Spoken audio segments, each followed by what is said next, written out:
Capítulo 22. Los rayos del capitán Nemo. Volvimos la vista hacia el bosque sin levantarnos, quedando mi mano parada en su movimiento hacia la boca, aunque no la de Ned Land, que terminó su evolución. Una piedra no cae del cielo, dijo Consejo, porque entonces merecería el nombre de aerolito. Otra piedra redondeada que se llevó de entre las manos de Consejo una sabrosa pierna de pichón corroboró todavía más sus observaciones. Levantados los tres, con la escopeta al hombro, estábamos dispuestos a repeler todo ataque. ¿Son monos?, preguntó Ned Land. Casi lo mismo, respondió Consejo, porque son salvajes. ¡Al bote!, dije encaminándome hacia el mar.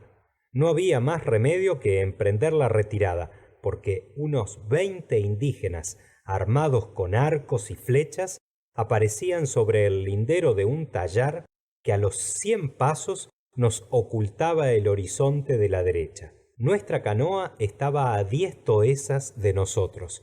Los salvajes se aproximaban sin correr, pero prodigaban las más hostiles demostraciones, enviándonos una lluvia de piedras y de flechas. Ned Land no había querido abandonar sus provisiones, y a pesar de la inminencia del peligro, tirando del cerdo por un lado y de sus canguros por el otro, escapaba con la posible celeridad. En 2 minutos estuvimos sobre el bote. Cargar los víveres, echarle mar afuera, armar los remos, cosa fue de un momento. No habíamos ganado 2 cables de distancia cuando 100 salvajes, aullando y gesticulando, entraron en el agua hasta la cintura. Yo miré si su aparición atraería a la plataforma del Nautilus algunos hombres, pero no. El enorme mecanismo permanecía absolutamente desierto. 20 minutos más tarde subíamos a bordo. Las escotillas estaban abiertas. Después de haber amarrado el bote, entramos en el interior del Nautilus. Descendí al salón, donde se oían algunos preludios armónicos.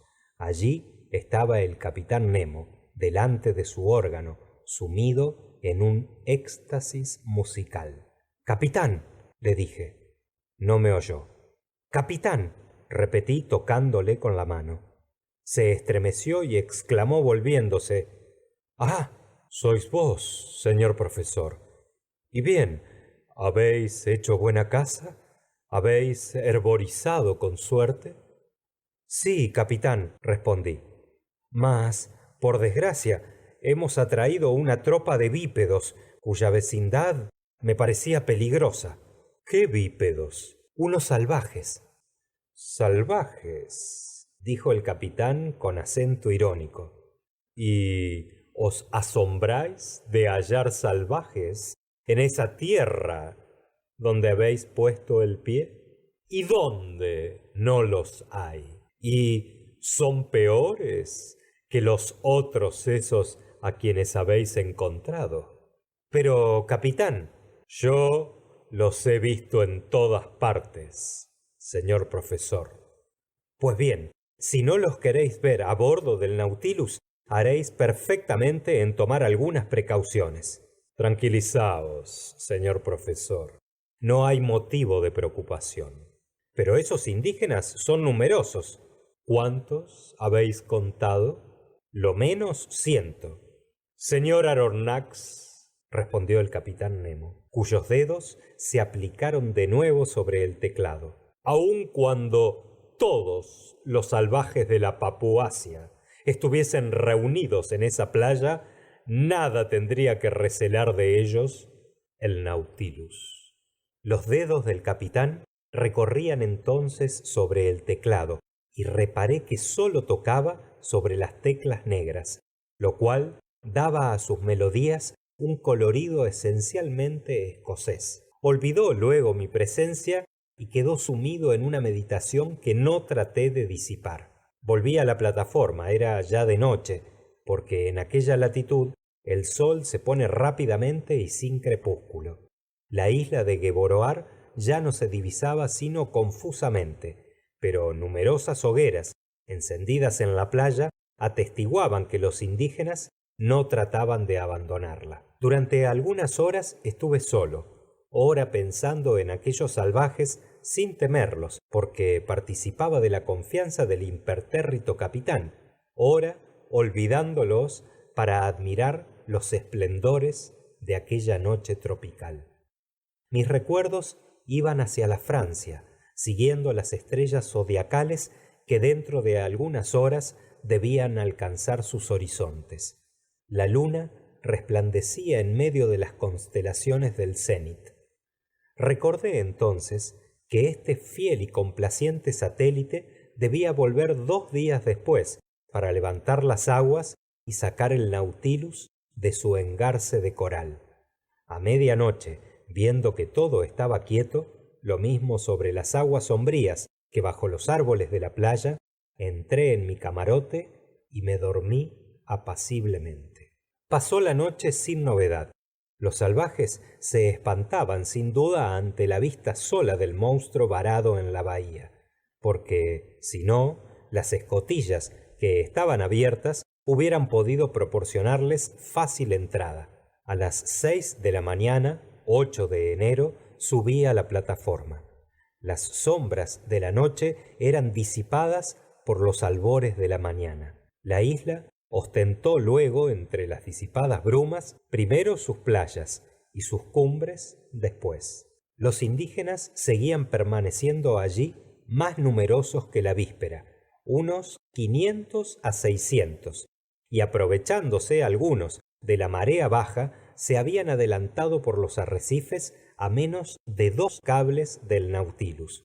Yo los distinguía fácilmente. Eran positivamente verdaderos papúas, de atlética estatura, hombres de bella raza, de frente ancha y elevada, nariz gruesa, pero no aplastada, y dientes blancos. Su crespa cabellera, teñida de rojo, se destacaba sobre un cuerpo negro y brillante como el de los nubienses. Entre ellos observé algunas mujeres, vestidas desde las caderas a las rodillas, con una especie de miriñaque de hierbas sostenido por una cintura vegetal. Ciertos jefes habían adornado su cuello con una medialuna y con collares de cuentas de vidrios encarnadas y blancas. Casi todos, armados con arcos, flechas y broqueles, llevaban a la espalda una especie de red, donde guardaban los cantos rodados, que con tanta destreza sabían disparar por medio de sus ondas. Uno de los jefes, bastante inmediato al Nautilus,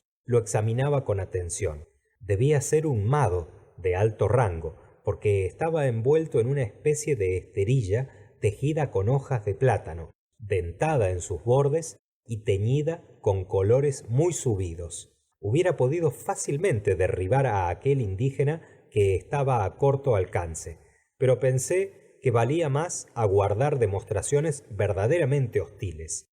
Entre europeos y salvajes conviene que aquellos respondan y no ataquen. Durante todo el tiempo de la baja marea, aquellos indígenas estuvieron rondando alrededor del Nautilus, pero sin manifestarse tumultuosos. Yo les oía repetir con frecuencia la palabra asai, y por sus ademanes comprendí que me invitaban a ir a tierra, invitación que creí deber declinar. Por consiguiente, aquel día el bote no se movió, con profundo pesar de Maese Land, que no pudo completar sus provisiones. El mañoso canadiense empleó su tiempo en preparar las viandas y harinas que había traído de la isla de Gueboroar. En cuanto a los salvajes, volvieron a tierra hacia las 11 de la mañana, tan luego como las crestas de coral comenzaron a desaparecer bajo las aguas de la marea creciente. Pero observé que su número crecía considerablemente en la playa, siendo probable que acudiesen de las islas vecinas o de la Papuasia propiamente dicha. Sin embargo, no había visto piragua alguna indígena. No teniendo cosa mejor en qué ocuparme, me ocurrió explorar el fondo de aquellas límpidas aguas, que dejaban ver una profusión de conchas, zoófitos y plantas pelagianas. Era, por otro lado, el último día que el Nautilus iba a pasar en aquellos parajes, en el caso de que saliese a flote, como lo había prometido el capitán Nemo. Llamé a Consejo, que me trajo una draga pequeña y ligera, casi semejante a las que sirven para arrancar las ostras en sus bancos. ¿Y esos salvajes? Me preguntó Consejo, que no siente mal mi opinión al señor, pero no me parecen muy malos. Sin embargo, son antropófagos. Bien puede uno ser antropófago y honrado, así como goloso y hombre de bien. No excluye lo uno a lo otro.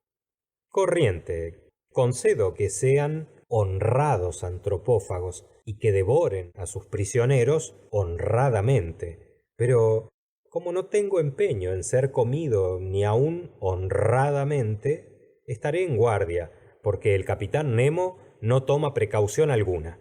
Ahora, manos a la obra.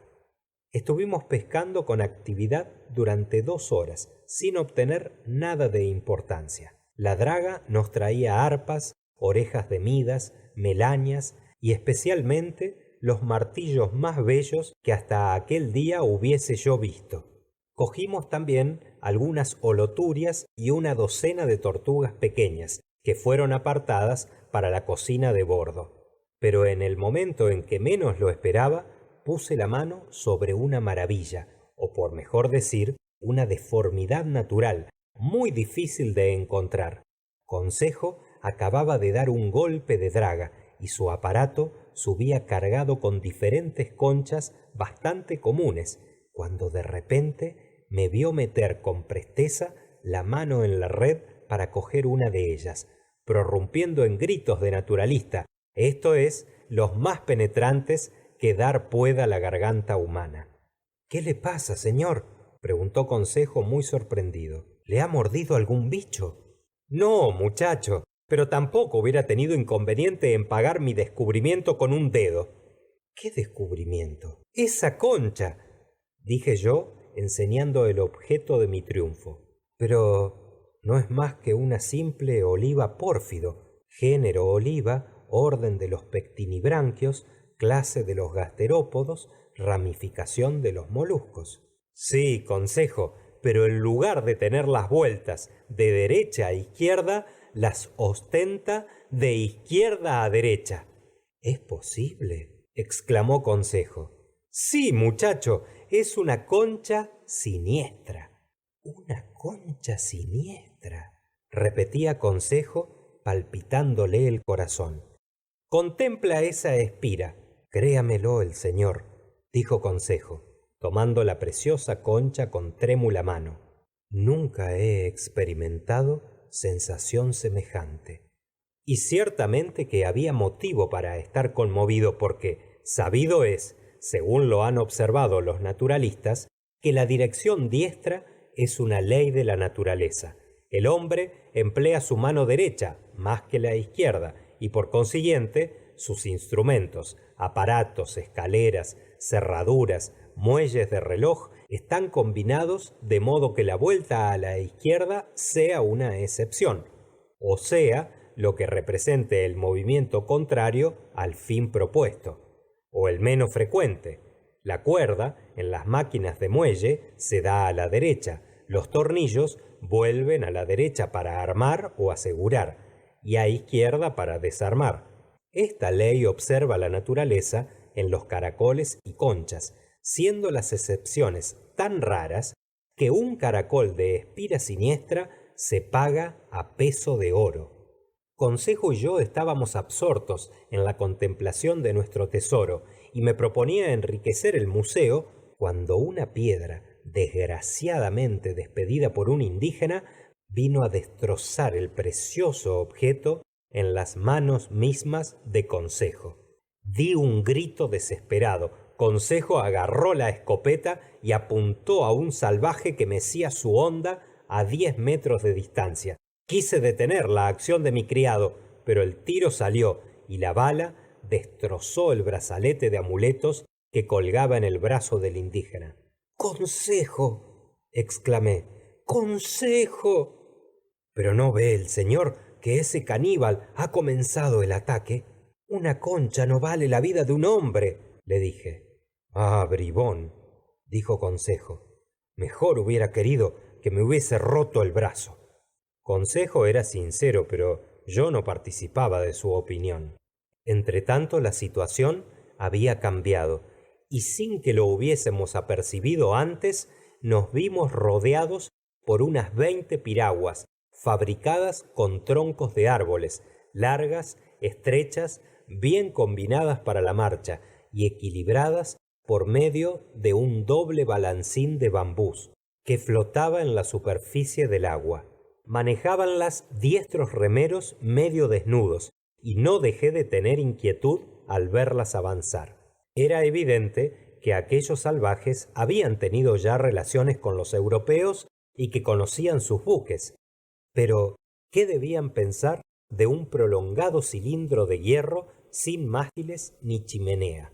Nada bueno, porque habían comenzado por mantenerse a una distancia respetuosa. Viendo, sin embargo, que permanecía quieto, iban cobrando confianza y trataban de familiarizarse con él, lo cual debíamos impedir. Nuestras armas, sin detonación, no podían producir más que un efecto mediano sobre aquellos indígenas, que sólo respetan los mecanismos ruidosos. El rayo, sin el estrépito del trueno, espantaría poco a los hombres, por más que el peligro esté en el relámpago y no en el ruido. En aquel momento las piraguas vinieron más cerca del Nautilus, y cayó sobre éste una nube de flechas. Diantre, cómo graniza, dijo Consejo. Y quién sabe si el granizo estará emponzoñado. Hay que avisar al capitán Nemo, dije entrando por la escotilla.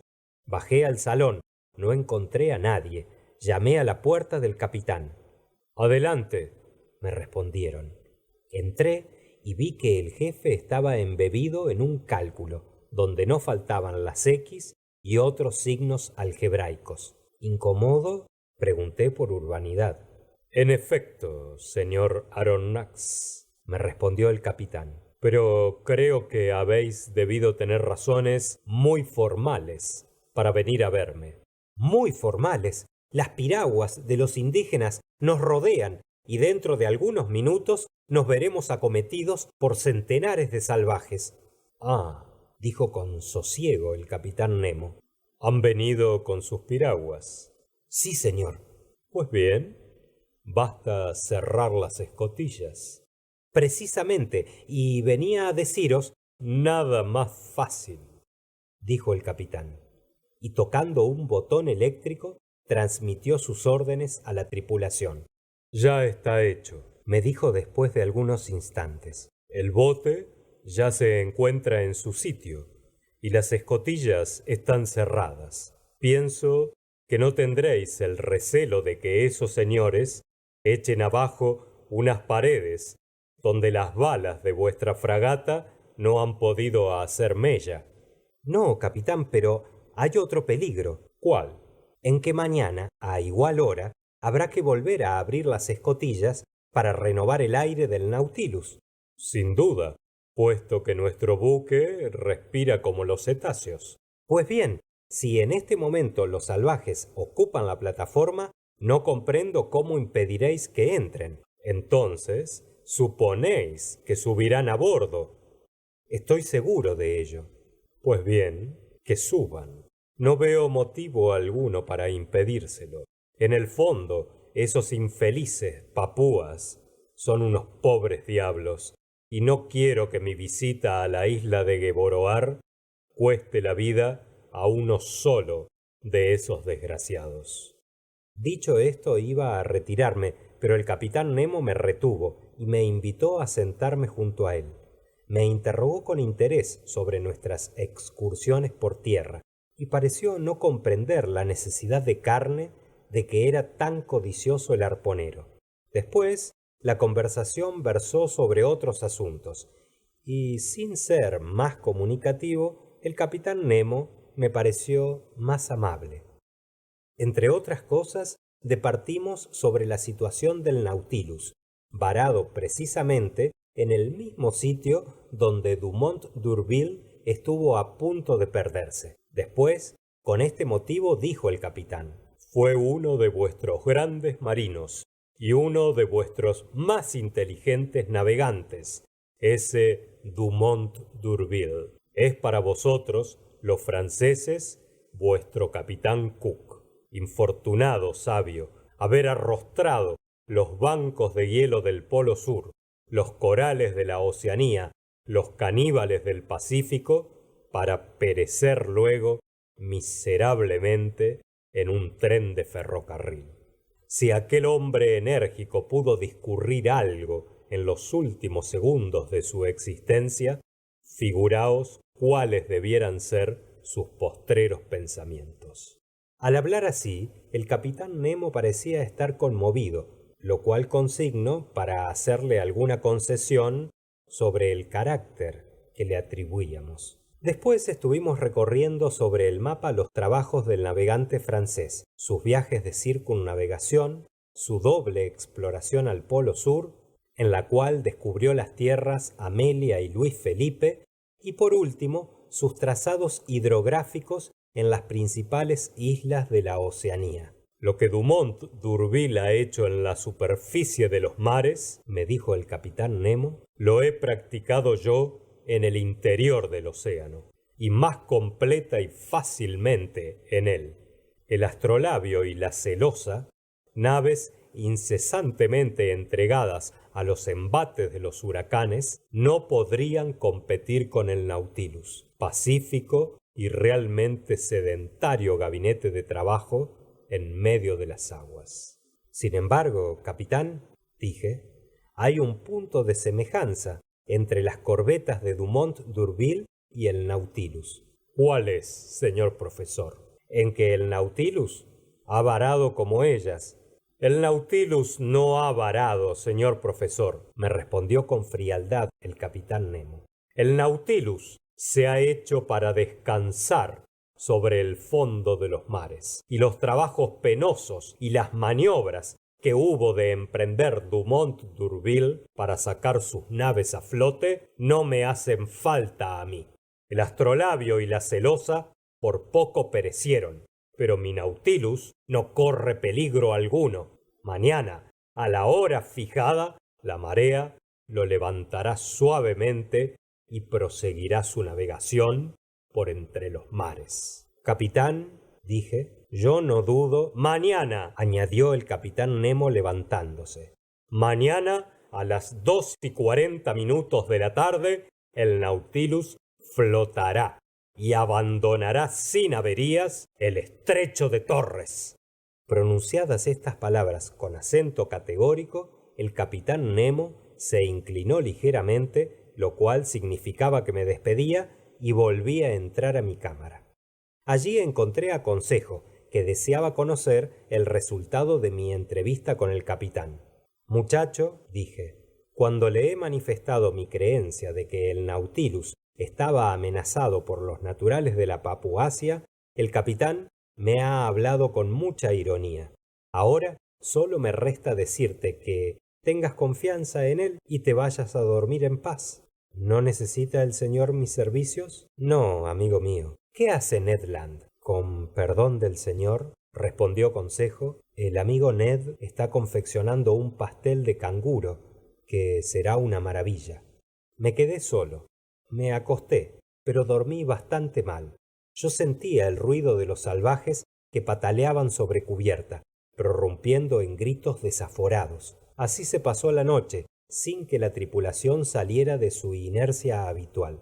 Dábales la presencia de los caníbales el mismo cuidado que a la guarnición de un fuerte blindado las hormigas que corren sobre los blindajes. A las 6 de la mañana me levanté y todavía no estaban abiertas las escotillas. El aire no se renovó en el interior, pero los receptáculos, cargados a prevención, funcionaron oportunamente y despidieron algunos metros cúbicos de oxígeno en la atmósfera empobrecida del Nautilus. Trabajé, pues, en mi cuarto hasta las 12, sin haber visto ni por un momento al capitán Nemo. Me pareció que estaban haciendo a bordo preparativos de marcha. Esperé durante algún tiempo y luego me fui al salón grande. El reloj señalaba las 2:30. 10 minutos después, las olas debían alcanzar su máximum de altura. y si el capitán Nemo no había hecho una promesa temeraria, el Nautilus quedaría muy pronto libre. De lo contrario, muchos meses transcurrirían antes que pudiera dejar su lecho de corales. Se sintió muy luego algún estremecimiento precursor en el casco de la nave y sobre sus costados rechinaron las asperezas calcáreas del fondo coralígeno. A las 2:35 el capitán Nemo apareció en el salón. «Vamos a marchar», dijo. «Ah», exclamé yo, «he dado orden de abrir las escotillas». «¿Y los salvajes?» «Los indígenas», respondió el capitán, encogiéndose ligeramente de hombros. «¿No entrarán en el Nautilus?» «¿Y cómo?» «Penetrando por las escotillas que hacéis abrir». «Señor Aronnax», respondió tranquilamente el capitán Nemo, «no se entra tan fácilmente por las escotillas del Nautilus, aún estando abiertas». Yo fijé la vista en el capitán. «¿No comprendéis?», me dijo. «De ningún modo». «Pues bien, venid y veréis». Me dirigí a la escalera central. Allí Ned Land y Consejo, muy inquietos, estaban mirando cómo se abrían las escotillas, mientras que se escuchaban fuera gritos de rabia y espantosas vociferaciones. Las portas fueron echadas para afuera y aparecieron 20 figuras horribles, pero el primero de los indígenas que se apoyó en el pasamanos de la escalera fue rechazado por no sé qué fuerza invisible y se escapó dando horrorosos gritos y haciendo exorbitantes piruetas. 10 de sus compañeros le imitaron y los 10 tuvieron igual suerte. Consejo estaba extasiado. Ned Land, arrastrado por sus instintos violentos, se arrojó a la escalera, pero no bien hubo asido la barandilla cuando fue derribado a su vez. «¡Mil diantres!», exclamó. «¡Me ha herido un rayo!». Esta palabra me lo explicó todo. No era aquello una barandilla, sino un cable de metal cargado de electricidad que llegaba hasta la plataforma. Todo el que lo tocaba sentía una formidable conmoción, que pudiera ser mortal si el capitán Nemo soltase en aquel conductor toda la corriente de sus aparatos. Puede realmente decirse que entre los que le asaltaban y él había tendida una red eléctrica que nadie podía impunemente atravesar. Entretanto, los indígenas, amedrentados, habían emprendido la retirada sobrecogidos de terror. Nosotros, medio risueños, consolábamos y dábamos fricciones al desdichado Ned Land, que juraba como un poseído del demonio. En aquel momento el Nautilus, levantado por las últimas ondulaciones de las aguas, abandonó su lecho de coral a los 40 minutos exactos fijados por el capitán. Su hélice batió las olas con majestuosa lentitud. Su velocidad creció poco a poco y navegando por la superficie del océano, salió sano y salvo de los peligrosos pasos del estrecho de Torres. Fin